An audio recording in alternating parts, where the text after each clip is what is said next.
الصلاۃ والسلام نے اسلام کی بنیاد 5 چیزوں کو قرار دیا ہے۔ ان 5 بنیادوں میں ایک بنیادی عمل یہ حج ہے۔ حج ایک عظیم عبادت ہے اور اسلام کی بنیادوں میں بنیادی عبادات میں سے ایک عبادت ہے،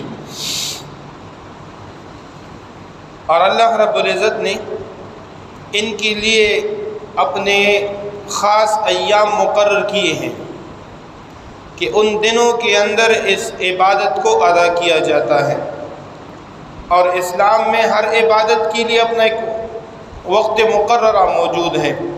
جیسے 5 نمازیں ہیں تو ان کے لیے بھی اپنا مقررہ وقت ہے۔ فجر کی نماز آپ ظہر میں نہیں پڑھ سکتے، ظہر کی نماز عصر میں نہیں پڑھ سکتے، عصر کی نماز مغرب میں نہیں پڑھ سکتے۔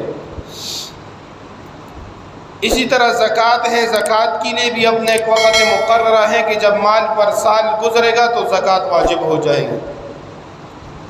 روزہ ہے، ان کے لیے بھی رمضان المبارک کا مہینہ ہے۔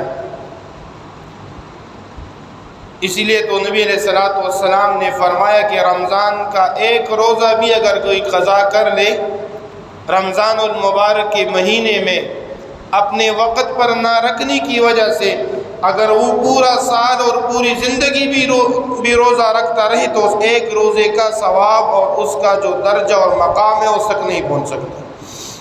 اسی طرح حج کے لیے بھی اللہ رب العزت نے ایک وقت مقرر کیا ہے۔ الحج اشہر معلومات، نبی اللہ رب العزت نے قرآن میں فرمایا کہ حج کے مقررہ وہ مہینے ہیں۔ فمن فرض فیہن الحج فلا رفث ولا فسوق فی الحج۔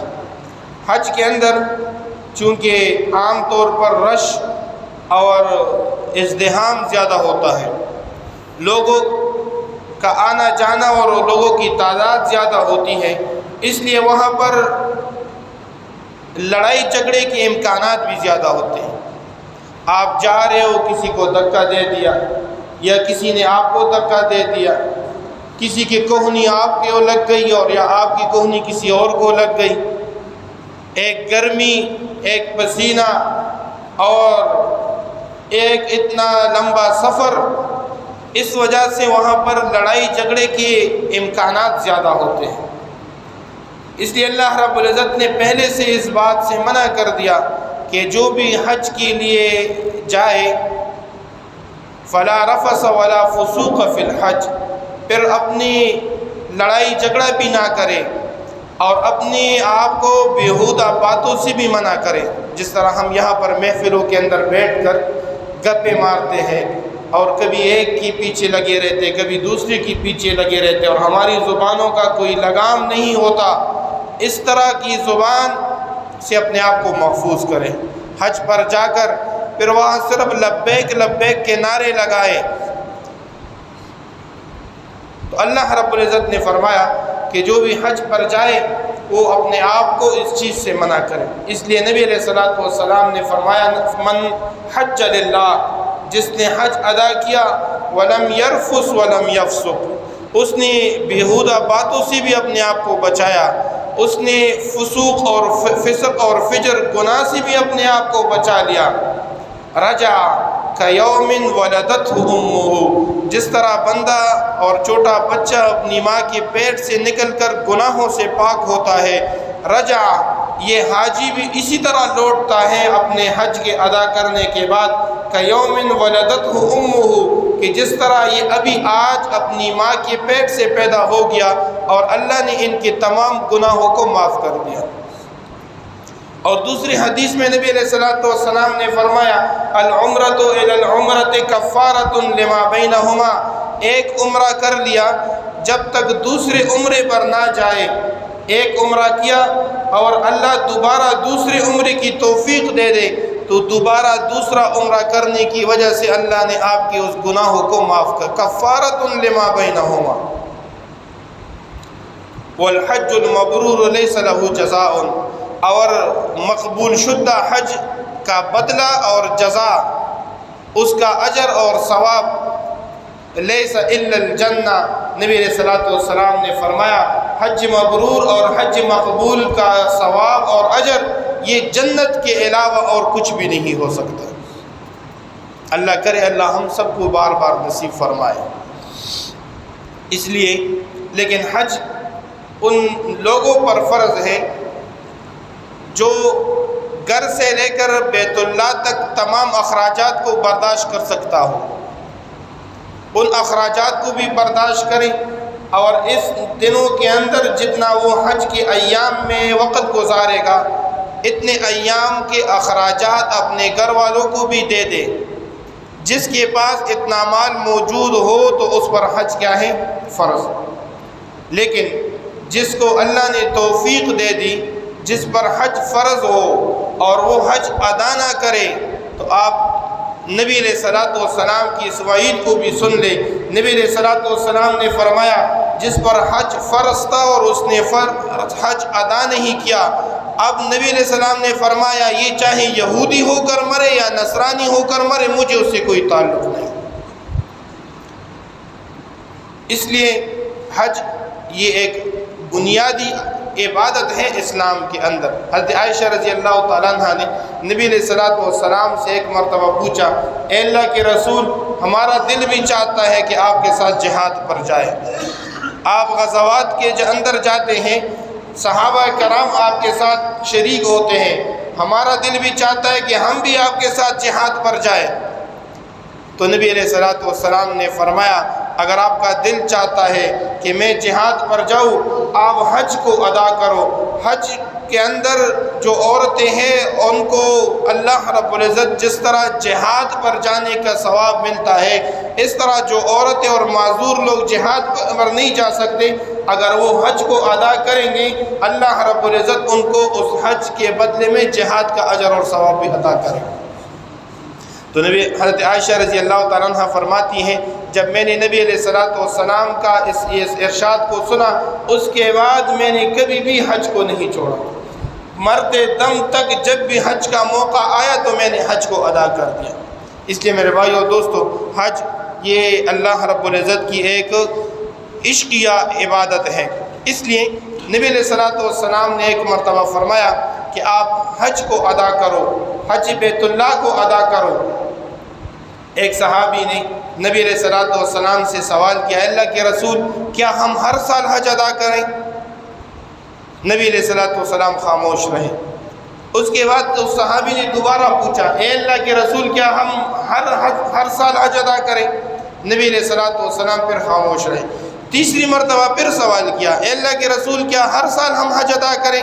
نبی علیہ الصلوۃ والسلام نے تیسری مرتبہ سوال کرنے پر فرمایا کہ بنی اسرائیل کو اور جو آپ سے پہلے قومیں تھے وہ بھی زیادہ سوال کرنے پر ہلاک ہو گئے، اس لیے مجھ سے زیادہ سوالات نہ کیا کرو، جو چیز ضروری ہوگی میں وہ خود بتایا کروں گا۔ حج بیت اللہ ایک مرتبہ اللہ رب العزت کی طرف سے آپ پر فرض اور واجب ہے۔ جن کو توفیق ہو پوری زندگی کے اندر ایک مرتبہ یہ اللہ رب العزت کی طرف سے فرض اور واجب ہے کہ وہ حج کو ادا کرے، اور اگر اللہ نے کسی کو توفیق دی ہے کہ وہ ہر سال جا سکتا ہو تو بہت بڑی بات ہے۔ اس لیے اللہ رب العزت، نبی علماء نے لکھا ہے کہ یہ عبادات اور ان میں سے پھر حج کی عبادت یہ محبوب اور عاشق کی عبادت ہے۔ انہوں نے کہا نا کہ جس طرح ہم کوئی کسی کے ساتھ اگر محبت کرتا ہو تو ہر وقت اس کی زبان پر اس کی باتیں کرتا رہتا ہے، اس لیے اسلام نے بھی آپ کو کہہ دیا کہ آپ اشہد ان لا الہ الا اللہ و اشہد ان محمد رسول اللہ اس کی گواہی دو۔ آپ اللہ اور اللہ کے رسول کے ساتھ محبت کرتے ہو تو اس کی گواہی دے دو۔ دوسرا، جو بندہ کسی کے ساتھ محبت کرتا ہو تو کبھی اس کے ساتھ بیٹھتا ہے، کبھی اس کے قریب بیٹھتا ہے، کبھی اس سے آگے ہوتا ہے، کبھی اس سے پیچھے ہوتا ہے۔ اللہ رب العزت نے اس انداز کے لیے نماز ہمیں عطا کر دیا کہ کبھی آپ اللہ کے سامنے سجدہ کرو، کبھی اللہ تعالیٰ کے سامنے رکوع کرو، کبھی اللہ تعالیٰ کے سامنے قیام کرو، یہ بھی اس کا ایک انداز ہے۔ پھر جب بندہ کسی کے ساتھ محبت کرتا ہو تو پھر اس کو اپنی بھوک اور پیاس کی بھی کوئی پرواہ نہیں ہوتی۔ اللہ نے اس انداز کو بیان کرنے کے لیے اور دکھانے کے لیے رمضان المبارک کا مہینہ دے دیا کہ بھوک اور پیاس برداشت کر کے اللہ کے حکم کو پورا کرو، اور اپنے محبوب کو راضی کرنے کے لیے بندہ سب کچھ خرچ کرتا ہے۔ جس کو جس سے محبت ہو دنیا کے اندر، وہ کہتے کہ میں قیمتی چیز خریدوں لیکن میرا محبوب مجھ سے راضی ہو جائے۔ اس کے لیے اللہ رب العزت نے زکوٰۃ کا حکم دیا کہ جو مال میں آپ کا زکوٰۃ بنتا ہے، اس کے علاوہ جو غریب اور غربا میں آپ کے مال میں ان کا حق ہے، اس حق کو ادا کرو۔ یہ بھی اللہ نے ایک محبت اور عشق کا انداز دے دیا۔ اور پانچواں کہ جب اس محبوب جس سے وہ محبت کرتا ہو، اس کی گلی سے گزرنے میں بھی اس کو مزہ آتا ہے۔ اس لیے مجنون کا واقعہ مشہور ہے کہ مجنون کبھی لیلا کی دیواروں کو چومتا تھا، کبھی ان کی گلیوں کو چومتا تھا، کبھی ان کی گلی سے آتے ہوئے کتے کو گلے لگایا کرتا تھا۔ تو مجنون نے کہا اقبل ذل جدار و ذل جدار، میں کبھی اس دیوار کو چومتا ہوں، کبھی دوسری دیوار کو چومتا ہوں۔ وما حب الدیار شغفن قلبی، اس دیواروں کی محبت نے میرے دل کو پاگل نہیں کر دیا، لیکن مجھے اس لوگوں نے ان کی محبت میں پاگل ہو گیا ہوں جو لوگ اس دیواروں کے اندر رہ رہے ہیں۔ یعنی لیلا ان دیواروں کے اندر رہتی ہیں، اس لیے میرا دل چاہتا ہے کہ میں اس دیواروں کو بھی چوم لوں۔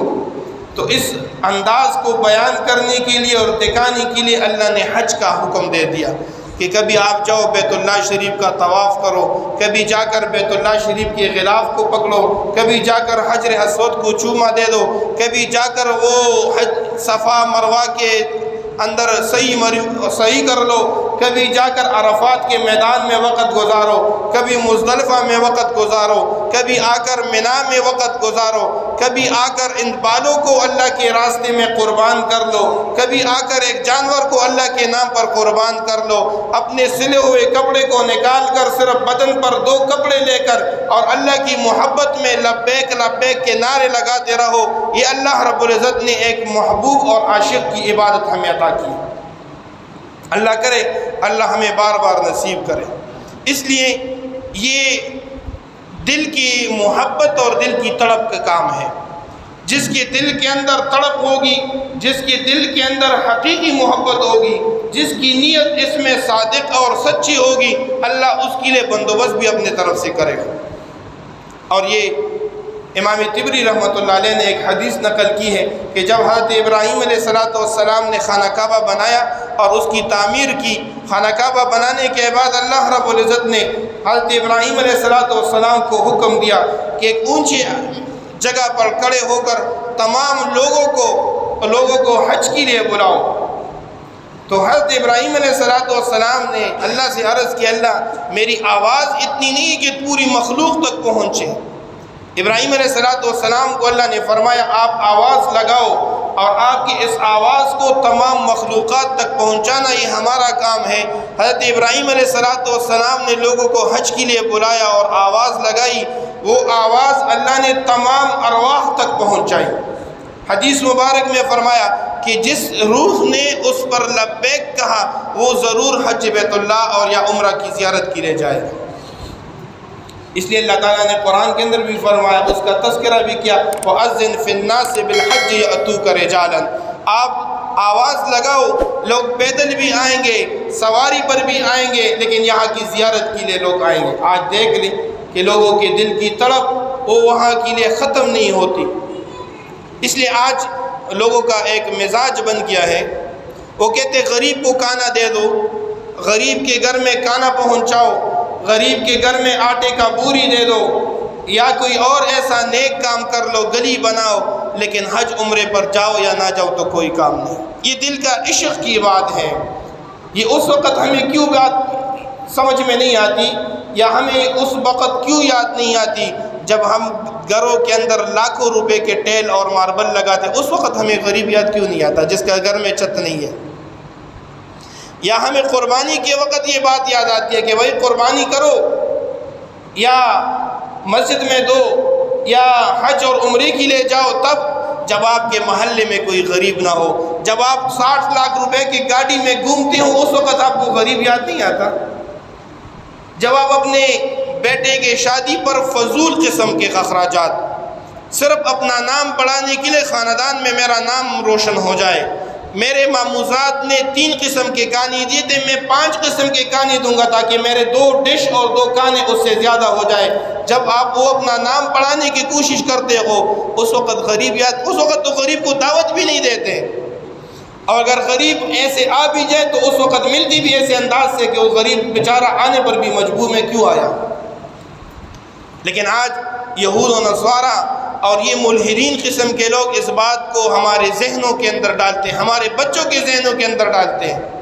اس لیے تو ہم آواز لگاتے ہیں, ہم فریاد کرتے ہیں کہ آؤ قرآن و حدیث سے اپنا رشتہ چھوڑو, اپنے بچوں کو مسلمان بناؤ کم سے کم. کل مجھے ایک دوست نے ایک عجیب سی بات بتائی. اس نے کہا ہمارے ادھر گاؤں میں اسکول ہے, تو اسکول کا ایک استاد وہ کوئی بدبخت ہوگا, پتہ نہیں کون سے فرقے سے یا کون سے ان کا تعلق ہوگا, اس نے ہمارے اسکول میں ایک چھوٹے سے بچے کے کندھے پر ہاتھ رکھا, اور کندھے پر ہاتھ رکھنے کے بعد کہا کہ بھائی آپ کا تو جو ادھر فرشتے بیٹھے ہیں, تم لوگ کہتے ہو ادھر فرشتے ہیں, تو کدھر ہیں؟ میں نے تو ہاتھ رکھ اور فرشتے نے تو آواز نہیں کی, اس فرشتے نے تو چیخ نہیں لگائی, اس فرشتے کو کوئی تکلیف نہیں ہوئی, فرشتہ ہے نہیں, تم لوگ ایسے کہتے ہو کہ فرشتہ ہے. میں نے کہا اللہ کے بندے تو صاف قرآن کا انکار کر رہا ہے.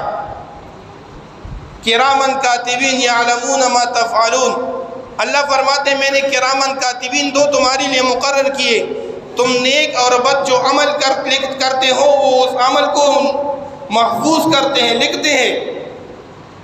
آج اگر وہ بچہ قرآن کے ساتھ منسلک ہوا, اگر ان کو قرآن اور حدیث کا کچھ علم ہوا, تو پھر وہ اپنے استاد کو بتا سکتا ہے کہ آپ کی بات غلط ہے, آپ ہماری بات قرآن کے خلاف کر رہے ہو, ہمارے احادیث کے خلاف کر رہے ہو.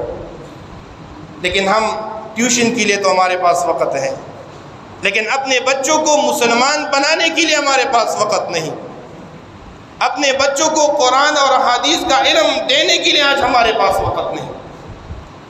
ٹیوشن اور اسکول پر ہزاروں روپے لگائیں گے, لیکن اگر قاری صاحب مسجد میں 100 روپے یا 150 روپے مانگے تو پھر بچے کو اس مسجد سے اٹھا کر دوسری مسجد میں لے جاتے, کہتے انہوں نے تو کاروبار شروع کیے. تو کیا یہ قاری صاحب گھر میں مٹی کا بوری بھر کر لے کر جائے گا کہ بھائی اپنے بچوں کو کھلائے گا کہ مٹی کھاؤ؟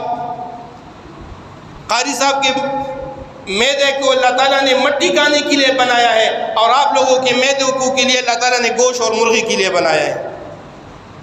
یہ نقصان آپ علماء کا اور قاری حضرات کا نہیں کریں گے, یہ علماء یہ نقصان کل قیامت کے دن پتہ چلے گا کہ ہم نے کس کا کیا. کہ جب ہم کل اللہ کے سامنے اعمال سے اور ایمان سے خالی, اللہ نہ کرے, اعمال اور ایمان سے خالی ہاتھ جائیں گے اور اللہ کے دربار میں کھڑے ہوں گے, پھر پتہ چلے گا کہ ہم کدھر سے کدھر کھڑے. بہرحال نبی علیہ الصلوۃ والسلام نے فرمایا کہ حج یہ ایک عظیم عبادت ہے. تو حج کے بارے میں آج کل لوگ اس طرح کے شکوک اور شبہات ڈالتے کہ غریب کو دو پھر بعد میں حج پہ جاؤ. نہیں, جس پر حج فرض ہو, جو حج ادا نہ کرے, نبی علیہ الصلوۃ والسلام نے فرمایا وہ یہودی ہو کر مرے یا نصرانی ہو کر مرے. اس لیے دل کا تڑپ ہونا چاہیے, دل میں اگر تڑپ ہو. اس لیے امام ابو حنیفہ رحمۃ اللہ علیہ نے اپنی زندگی میں 55 حج کیے. ایسے حضرات آئے کہ جنہوں نے 60 حج کی. سفیان ابن عیینہ رحمۃ اللہ علیہ فرماتے ہیں کہ جب بھی حج پر جاتے تو کہتے کہ اے اللہ یہ حج پر آیا ہوں لیکن یہ سفر میرا آخری سفر نہ کر لے.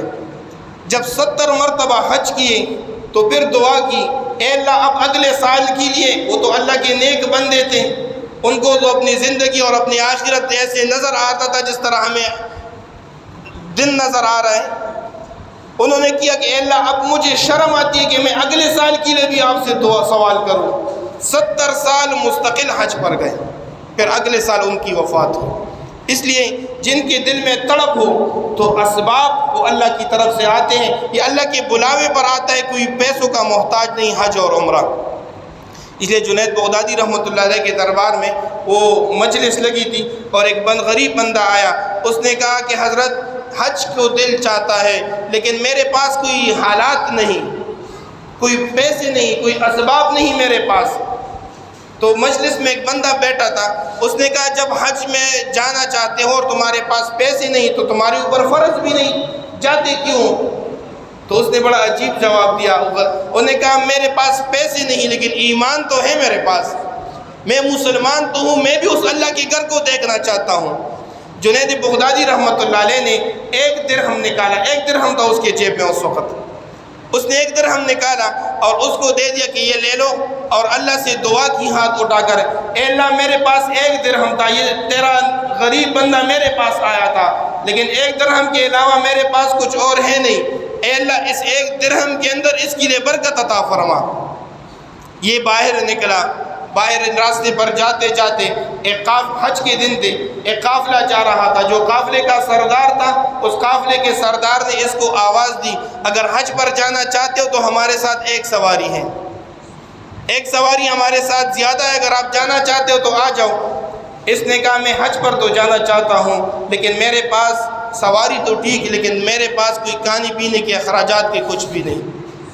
اللہ کا کرنا ایسا ہوا، اس نے کہا آپ کسی چیز سے بے فکر رہو۔ ان لوگوں کو پتہ چلا کہ یہ جنید بغدادی کے مجلس سے آتا ہے، تو جنید بغدادی رحمۃ اللہ علیہ کا ایک نام تھا لوگوں کے اندر، انہوں نے ان کو سواری بھی دی، جہاں پر بھی بیٹھتے تو سب سے پہلے ان کے لیے کھانے پینے کا بندوبست کرتے۔ حج پر گئے تو وہاں پر بھی ان کے لیے جتنا بندوبست تھا وہ کیا۔ مدینہ منورہ جب نبی علیہ الصلوۃ والسلام کے روضہ اقدس پر حاضری ہوئی، وہاں پر بھی جتنے اخراجات تھے انہوں نے سب کا بندوبست کر دیا، ان کے لیے وہاں سے کھجور وغیرہ جو چیزیں تھیں وہ بھی خریدے۔ یہ جب حج کر کے واپس آیا تو جنید بغدادی رحمۃ اللہ علیہ کے پاس کھجور بھی لے کر آیا، حضرت میں یہ کھجور آپ کی خدمت میں لے کر آیا ہوں۔ جنید بغدادی نے کہا کھجور کدھر سے لے کر آئے ہو؟ اس نے وہ 1 درہم اپنے جیب سے نکالا، انہوں نے کہا حضرت وہ 1 درہم بھی اللہ نے محفوظ کر کے رکھا، اللہ نے میرے حج کے تمام اخراجات کا بندوبست بھی کر دیا، آپ کے لیے کھجور کا تحفہ بھی لے کر آیا۔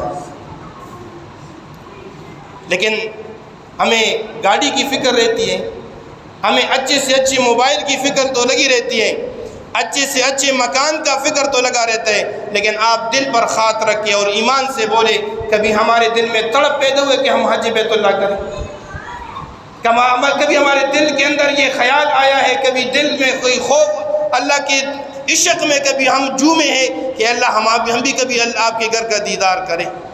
جس نے جھوم کر کبھی کہا ہو نا کہ اللہ میں بس جانا چاہتا ہوں، پھر اللہ کہتا ہے جب تم آنا چاہتے ہو تو پھر آنا تو میرا کام، ورنہ ایسی بھی واقعات ہیں۔ خطبات فقیر کے اندر ایک واقعہ لکھا ہے کہ ایک بندہ، اس کا بھائی انگلینڈ کے اندر تھا اور یہ رہنے والا بندہ کراچی میں۔ انگلینڈ والے بھائی نے اپنی ماں کے لیے بھی اور اس بھائی کے لیے بھی عمرے کا ٹکٹ اور ویزا سب کچھ کر دیا، اس نے ٹکٹ بھی کیا، ویزا بھی کیا، سب کچھ کیا۔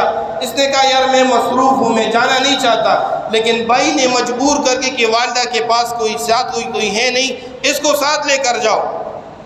تو اپنے بھائی کی مجبوری کی وجہ سے اور والدہ کی مجبوری کی وجہ سے عمرے پر جا رہا ہوں۔ 2-3 دن رہ گئے تھے عمرے پر جانے کے لیے۔ ایک دوست آیا، اس نے کہا اللہ کے بندے تم جاؤ گے ادھر 16 دن 21 دن گزارو گے اور یہ تو تمہارا کاروبار کا کتنا بڑا نقصان ہوگا۔ کرتے کرتے جو ان کا گروپ تھا عمرے کا وہ چلا گیا اور یہ رہ گیا۔ اب ان کے آنے کے بعد ٹھیک 2 دن کے بعد یہ فوت ہو گیا اور مر گیا۔ یہ حج بیت اللہ سے اور عمرے سے کس لیے رہ گیا؟ تاکہ میں کاروبار کماؤں۔ وہ لوگ جب جیسے واپس آ گئے 2 دن کے بعد اس کی فوتگی ہو گئی، اس کے مر گئے۔ اور ایسے بھی واقعات آئے ہیں جو مجبوری کی وجہ سے جا کر، ایک بندے کا واقعہ لکھا ہے کہ اپنی والدہ کی مجبوری کی وجہ سے، زور زبردستی کی وجہ سے اپنے ساتھ عمرے کے لیے چلا گیا۔ جیسے جدہ ایئرپورٹ پر اترا، ان کو ایک ایسی بیماری لگی کہ انہوں نے سیدھا وہ اسپتال میں لے کر گئے۔ 21 دن اس کی والدہ نے مکہ اور مدینہ کے اندر گزارے، 21 دن اس نے اسپتال کے اندر گزارے۔ دوبارہ والدہ مکہ مکرمہ اور مدینہ منورہ سے واپس ہو کر اسپتال آئی اور یہ بدبخت اسپتال سے واپس آ کر اپنے گھر کے اندر آئی۔ اللہ نے گھر نہیں دکھایا اپنا۔ ایسا بھی ہوتا ہے، اس لیے حج یہ ایام ہے جن کو اللہ نے توفیق دی ہے اور جن پر حج فرض ہو، وہ ان کو نہ دیکھے کہ بھائی 11 لاکھ روپے کون دے گا، تجھے پیدا کس نے کیے، تجھے ابھی تک رزق کون دے رہا تھا، یہ تمہارے کاروبار کا بندوبست کس نے کیا ہے، یہ پوری کائنات کو کس نے پیدا کیا ہے، جو اتنے بڑے آسمان کو پیدا کر سکتا ہے، وہ ایک غریب بندے کو وہ حج اور عمرے کا دیدار نہیں کرا سکتا، یا جس کے پاس مال ہو۔ اس لیے حدیث مبارک میں ہے کہ جس نے حج ادا کیا، جس نے عمرہ کیا، اللہ نبی علیہ الصلوۃ والسلام نے فرمایا یہ زندگی بھر کبھی بھی غریب نہیں ہوگا۔ یہاں تک کہ اگر کسی نے قرض لے کر حج ادا کیا، یہ تو عشق کی بات ہے، ضروری نہیں کہ ہر بندہ قرض ادا کرے، لیکن جس کے دل میں عشق ہو، جو حج اور عمرے کے لیے قرض ادا کرے، اللہ رب العزت اگلے سال آنے سے پہلے ان کے تمام قرض کو پورا کر لے گا۔ اللہ کرے کہ جن پر حج فرض ہے یا جن پر حج فرض نہیں، اللہ ان تمام حضرات کو بار بار حج بیت اللہ کا دیدار کرائے، اور جو قبول شدہ حج، نبی علیہ السلام نے فرمایا کہ جو قبول شدہ حج کا ثواب اور اجر وہ جنت کے علاوہ کچھ اور نہیں ہو سکتا۔ اللہ ہمیں بھی بار بار نصیب فرمائے، اللہ تعالی ہم ان باتوں پر عمل کی توفیق عطا فرمائے۔ وآخر دعوانا الحمدللہ۔